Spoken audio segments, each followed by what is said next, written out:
경제 위기라고 하는 거는 실물 경제가 이제 감당하지 못할 정도로 돈이 많이 풀릴 때 이제 이럴 때 벌어지기가 쉬운데요. 이제 올해 같은 경우에 9월까지 이 M2가 얼마 늘어났냐면 227조 원 늘어났습니다. 227조. 올해 들어서 8월에는 한 달 동안에만 이제 56조 원이 늘어났습니다. 근데 실물 지표가 정체되는 순간이 올 가능성이 있어요. 그러면 약간 위험해지는데 당연히 돈이 많이 풀리면 화폐가 떨어지고 물가가 많이 오르지 않습니까? 그렇게 되다 보면은 결국은 중앙은행이 개입을 안 할 수가 없죠. 그러면은 금리를 인상한다는 신호만 주더라도 굉장히 시장이 흔들리고 무너질 확률도 적지 않거든요.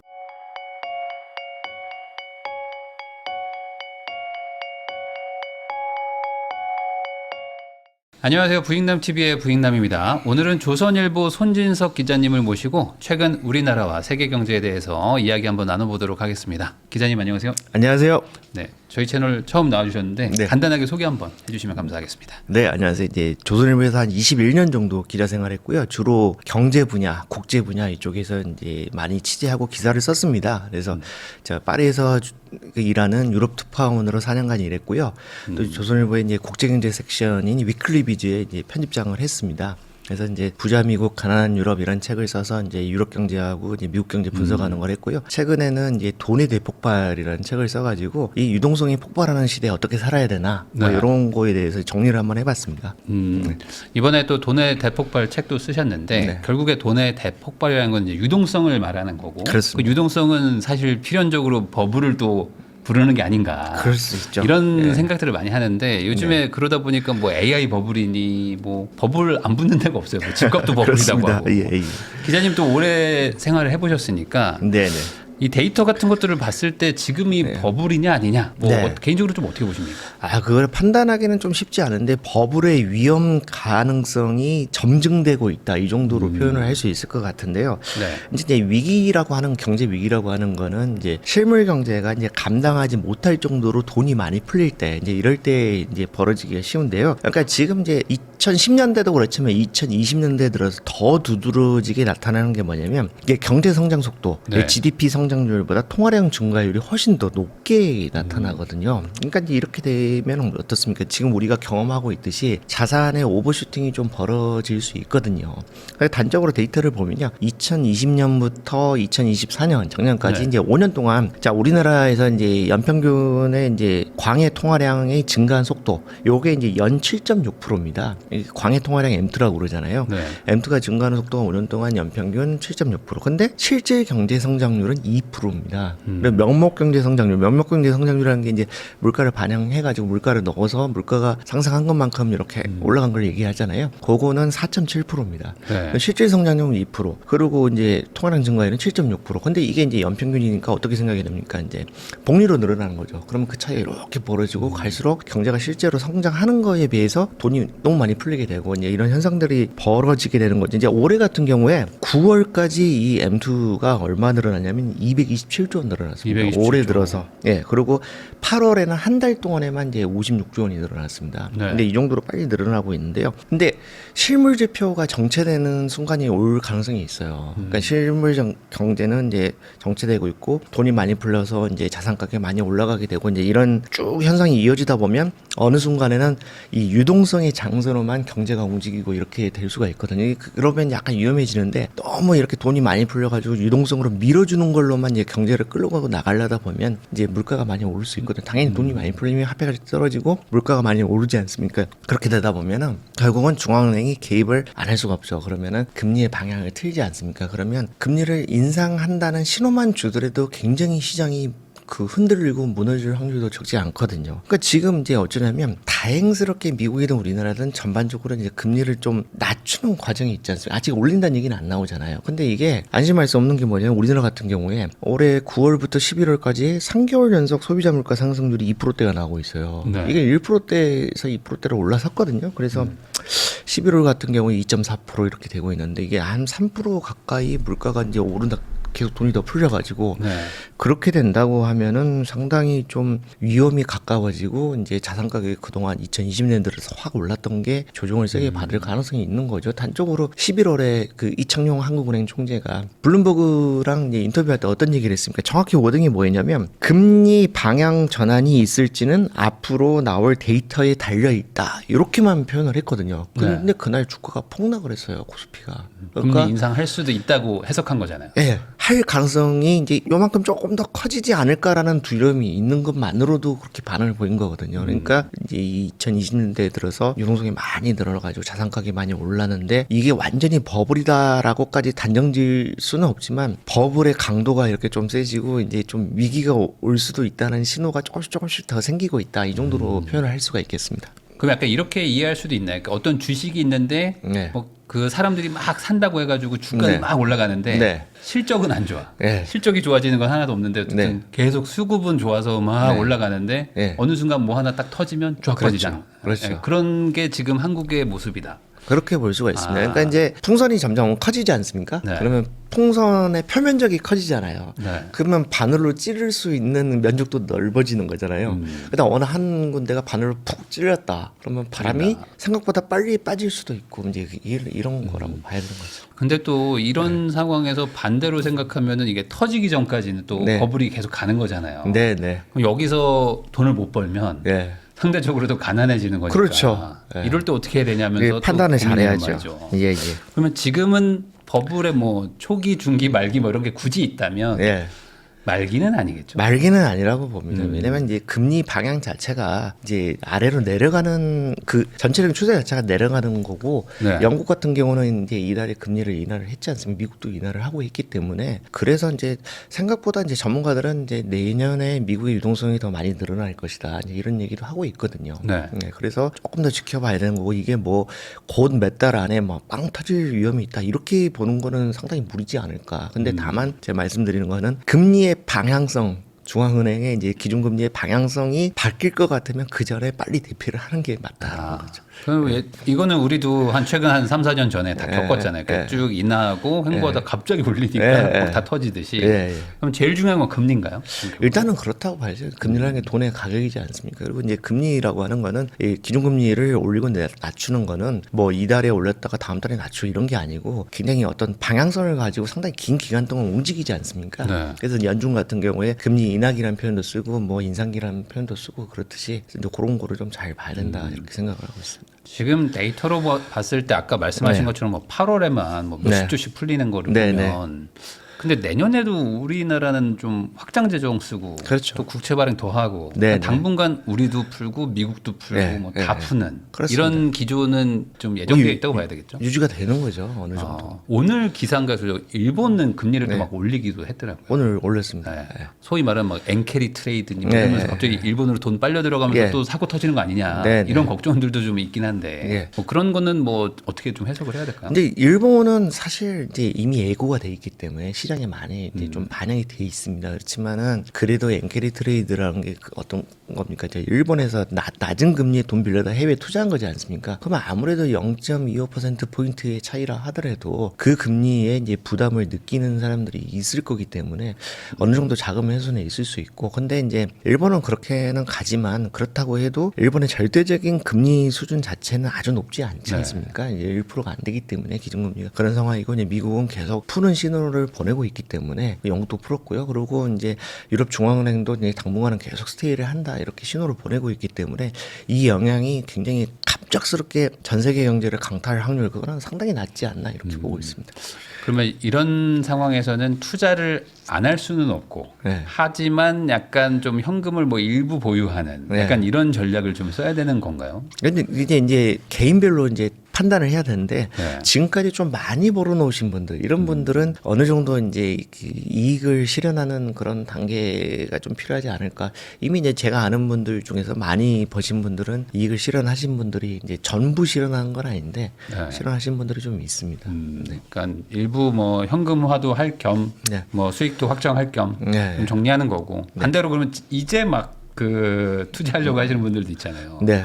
이런 분들은 조금 좀 조심해서 좀 보수적으로. 조심해야죠. 조심해야 되는 거고. 예. 근데 이런 것도 있지 않습니까? 이제 기자님도 이제 오랜 기자 생활을 하시다 보면은 네. 그러니까 상승장인데 네. 가다가 갑자기 급락하고 다시 또 상승하고 급락하고 상승하고 뭐 이런 그 변동성 큰 장. 네. 예, 이게 앞으로 좀 펼쳐질 수도 있다 이런 얘기 하시는 분들도 있더라고요. 이미 좀 어느 정도 그런 분위기가 좀 위태위태한. 벌어지고 있지 않습니까? 그러니까 단적으로 올해 4월에 이제 미국에서 주가가 이제 크게 떨어졌지 않습니까? 상당히 큰 폭으로 조정이 됐어요. 맞아요. 그때 나스닥 지수가 이제 2만 정도 되다가 한 14,000대까지 떨어지기도 하고 그랬는데 지수가 그 정도 떨어지면 상당히 큰 충격이잖아요.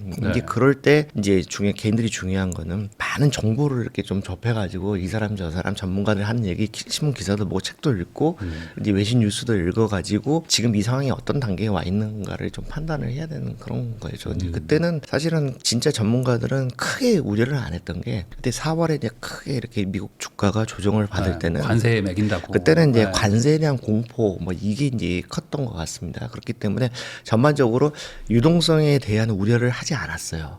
그러니까 그게 제가 통화량을 잘 봐야 된다고 하는 이유가 그런 데 있는 거거든요. 그러니까 통화량이 줄지 않는 상황에서 어떤 심리적인 겁박 그것만으로는 시장 자체가 완전히 추세적으로 가라앉기는 좀 어렵다라는 거를 단적으로 그때 4월에 주가 조정기 때 보여줬다고 할 수 있습니다. 그 말은 지금도 막 AI 버블론 네. 또 나오잖아요. 뭐 몇 네. 달 전에 한번 나오다가 조용해졌다 다시 네. 또 나오고 막 그러는데 이렇게 뭔가 하나 뭔진 모르겠지만 트리거가 터지면 네. 조금 주가가 급락할 수 있고 네. 그럴 때 들어가라. 지금 막 높을 때 그렇죠. 들어가지 말고. 그러니까 이게 이제 파도를 타야 되는데 파도를 네. 타야 되는데 항상 이게 이런 게 있어요. 어떤 분들은 항상 투자를 하고 계시는 분들이 있어요. 네. 근데 어떨 때는 투자를 안 하는 것도 좋은 투자거든요. 그러니까 단적으로 2022년에 미국에서 어땠습니까? 이제 그때 금리를 확 올렸지 않습니까? 그리고 유동성 자체를 많이 빨아들였거든요. 흡수를 했어요. 그때 보면 미국에서 M2 광의 통화량이 이제 줄어들었습니다. 실제로. 네.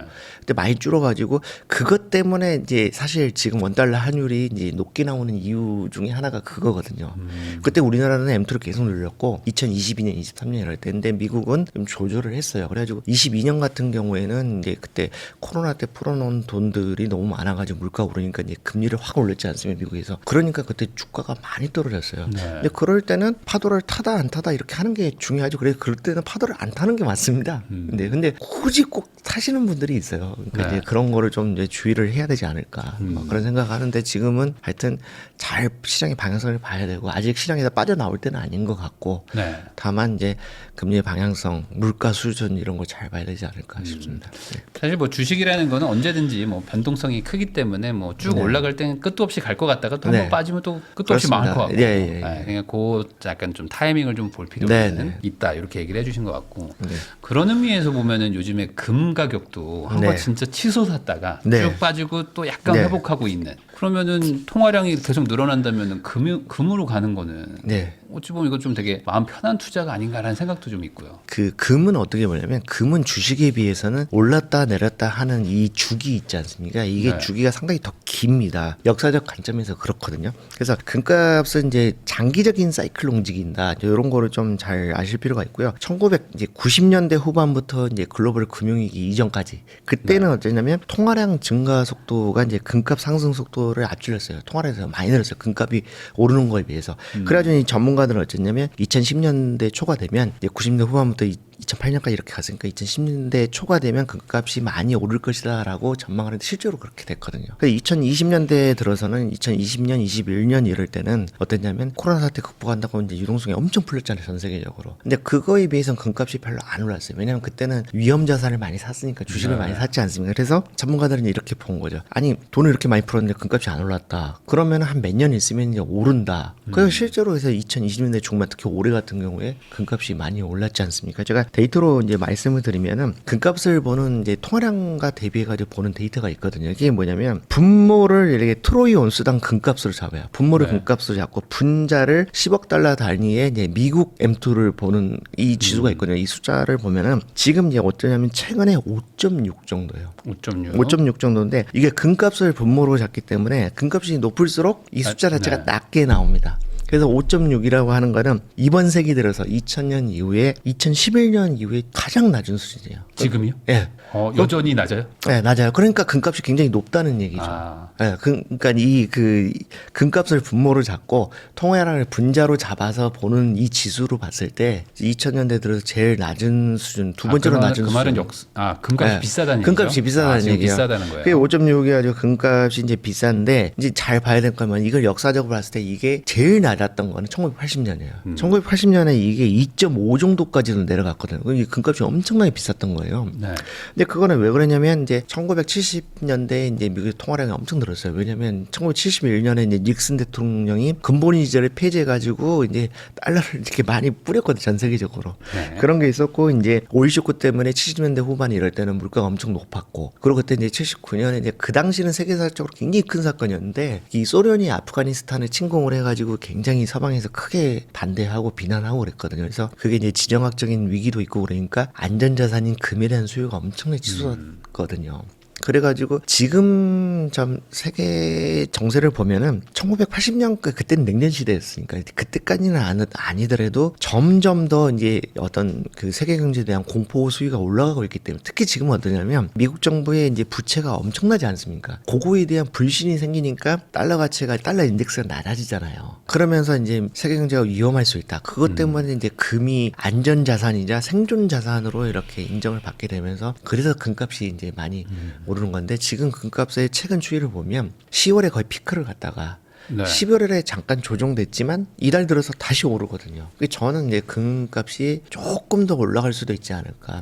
그러니까 이제 사람들이 버블이 점증된다는 인식을 가질수록 전문가들은 금을 더 많이 사모을 것 같아요. 그래서 아까 좀 전에 말씀드린 대로 자 분모를 이렇게 금값으로 갖고 분자를 통화량으로 미국의 통화량으로 잡는 이 지수가 이제 5.6이라고 말씀드렸죠. 제가 이게 굉장히 낮은 수준이고 그거는 금값이 높다는 얘기인데 이게 이 지수가 더 낮아질 확률도 있다라고 저는 이제 예측을 하고 있습니다. 네. 그러면은 아까 5.6이면은 상당히 금값이 높은 거라고 얘기를 해주셨는데 네. 뭐 대략적으로 그러면 뭐 평균으로 봤을 때는 그거보다 훨씬 더 숫자가 더 커야 된다. 네, 이렇게 그렇습니다. 봐야 그래서 보통 한 에버리지로 보면은 한 10 정도로 생각을 하시면 되고요. 그리고 금값이 좀 많이 쌓일 때, 네. 그럴 때는 한 13, 14, 15 정도도 가고 17 뭐 이 정도 나타난 적도 있고 그렇습니다. 그럼 지금 고점권이긴 한데 네. 최고점 대비는 그래도 아직은 좀 그렇습니다. 낮은 예, 상태. 예. 그 전반적으로 금값도 이렇게 올라간다는 거는 네, 네. 기본적으로 이제 통화량이 많이 늘어났다는 얘기일 텐데 네. 이 통화량이 늘어나고 소위 말하는 이제 돈이 많이 풀리면 경제에 어떤 구조적인 네. 영향이 생기길래 이제 이런 걱정을 하는 거냐. 네. 이런 근본적인 질문을 한번 드려보겠습니다. 예. 그래서 이제 사실 한국은행에서 이 통화량 데이터를 제공하는 게 1986년치부터 제공을 하거든요. 네. 그래서 보면은 1986년에 우리나라 이제 광해 통화량 M2가 48조 원.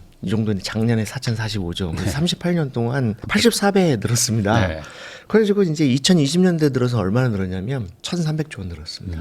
어마어마한 거죠. 아까 이제 정확한 숫자를 말씀드리면 올해 8월 기준으로 4,400조 원이었는데 2020년 8월 그때가 3,100조 원이었거든요. 그러면 1,300조 원 늘었고 연평균으로 260조 원씩 늘어난 엄청 겁니다. 늘어나요. 엄청나게 늘어난 거죠. 그래서 이제 전반적으로 이제 우리가 이제 생각을 해봐야 되는 건 뭐냐면 경제 금융화라는 게 굉장히 막 이렇게 많이 진행이 많이 되고 있어요. 그러니까 이거는 뭐냐면 경제에서 금융이 차지하는 비중이 굉장히 커지는 거예요. 그러니까 이제 쉽게 말해서 공장, 생산, 고용 이런 거보다는 주식, 채권 이런 게 더 중요해지고 부동산 이런 게 더 중요해지는 이런 현상들이 나타나는데 이게 이제 금융 심화라고 하는데 이게 뭐라고 이게 영어로 얘기하면 이제 그 파이낸셜 디프닝이라고 그러죠. 금융 심화. 그래서 이건 단적으로 이제 우리가 피부로 느낄 수 있어요. 자, 이런 게 있지 않습니까? 그 미국에서 이번 달에도 그런 게 나타났는데 미국에서 고용 지표가 나쁘다. 이런 발표가 나오잖아요. 그러면 미국 주가가 어떻게 되고 올라요. 왜냐하면 고용이 나쁘니까 계속 완화적인 통화 정책을 유지하고 금리를 낮게 유지할 것이다라는 믿음이 생기니까 돈이 더 풀릴 것이다. 그래서 주가가 오르는 게 나오거든요. 그러니까 이게 실물 상태가 과소평가되고 금융이 과대평가되고 이렇게 되는 거거든요. 한쪽으로 우리나라 경제 성장률 어떻습니까? 작년에 2%였잖아요. 네. 올해 1%, 1.1% 반토막 났거든요. 근데 주가가 어때요? 작년에 비해서 올랐죠. 올해가 훨씬 높고 그리고 어떻습니까? 유럽 같은 경우도 경제가 되게 안 좋잖아요. 독일 같은 경우 작년 재작년 다 역성장이거든요. 근데 독일에서 또 그거를 이제 위기를 타개하겠다고 돈을 많이 풀어놓으니까 독일 주가도 좋아요. 그러니까 이게 금융심화 현상이라고 하는 것도 여러분들이 좀 잘 보실 필요가 있어요. 이제 돈이 많이 늘어나면 꼬리가 몸통을 흔드는 그런 현상들이 나타나는 거고. 근데 이제 사람들의 이렇게 그 사고 방식도 많이 바꾸게 되는 거거든요. 뭐 예를 들면 이런 거예요. 이제 제가 아는 사람들 중에 아들이 서울대 2호학번 1학년 다니는 사람이 있어요. 네. 이 사람은 뭐냐면 아들이 나중에 전업 투자자 했으면 좋겠다고 얘기를 하거든요. 근데 한 10년, 15년 전만 해도 그런 사람이 거의 그러니까 없었을 거예요. 근데 열심히 일하는 걸 좋아했죠 옛날에. 그죠.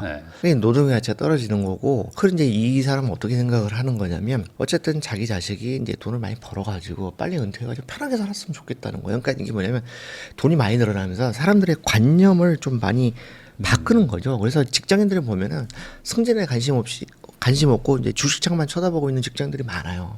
이게 돈이 많이 늘어나면 어떤 제도적인 변화도 생기고 이제 사람들의 관념, 경제를 보는 관점, 사회를 보는 관점, 미래를 보는 시각 이런 것도 달라지는 거고. 그러니까 제가 보기에는 요즘 한국 사회에서 나타난 극단적인 의대 선호 현상 이것도 통화량이 늘어나는 거랑 무관하지 않다고 봅니다. 기본적으로 시드머니를 많이 안정적으로 제공을 받을 수 있는 업종으로 이제 많이 가는 거죠. 공무원들 안정적이라고 해도 급여가 작다. 그래서 옛날보다 선호가 떨어지잖아요.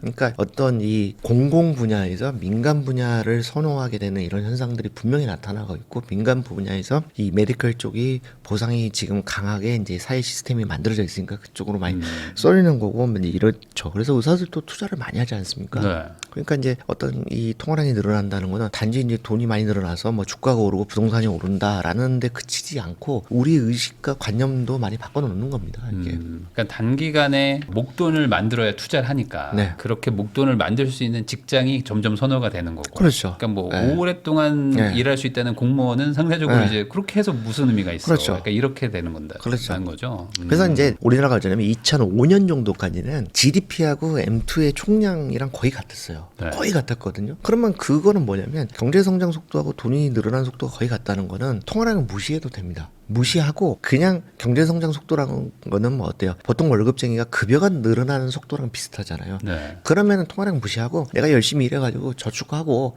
이렇게만 해도 자기의 노동의 가치가 유지가 되고 이제 자산도 불리는 데서 크게 뒤처지지 않고 이런 거였거든요. 근데 2005년 이후로 이렇게 쭉 벌어지기 때문에 작년과 같은 경우는 작년 우리나라 GDP보다 통화량이 M2가 1,500조 원이 많습니다. 네. 그럼 그거 누군가의 자산가에 이 주머니에 가 있는 거거든요. 네. 그럼 이제 그거를 얼마나 이 세상에 널려 있는 돈을 내가 많이 주워 담느냐가 나한테만 중요한 게 아니고 내 자식한테도 중요하고 그게 세상이 바뀌는 거예요. 이게 돈이 늘어나면서. 그럼 결국에 이럴 때는 자산을 네. 물론 뭐 좋은 거여야 되겠지만 좋은 자산을 가지고 있는 사람하고 네. 그냥 열심히 그런 거 없이 일만 하는 사람하고 격차가 당연히 계속 그렇죠. 벌어진다. 그렇죠. 이거를 막을 수는 없잖아요. 지금 막을 수 없죠. 이 상황에서. 지금 막을 수 없습니다. 예. 그럼 결국에 나도 뭐 주식이든 뭐 부동산이든 뭐든 최대한 좋은 거를 들고 있지 않으면 네. 안 된다. 그렇죠. 이런 상황이 되는 거네요. 네.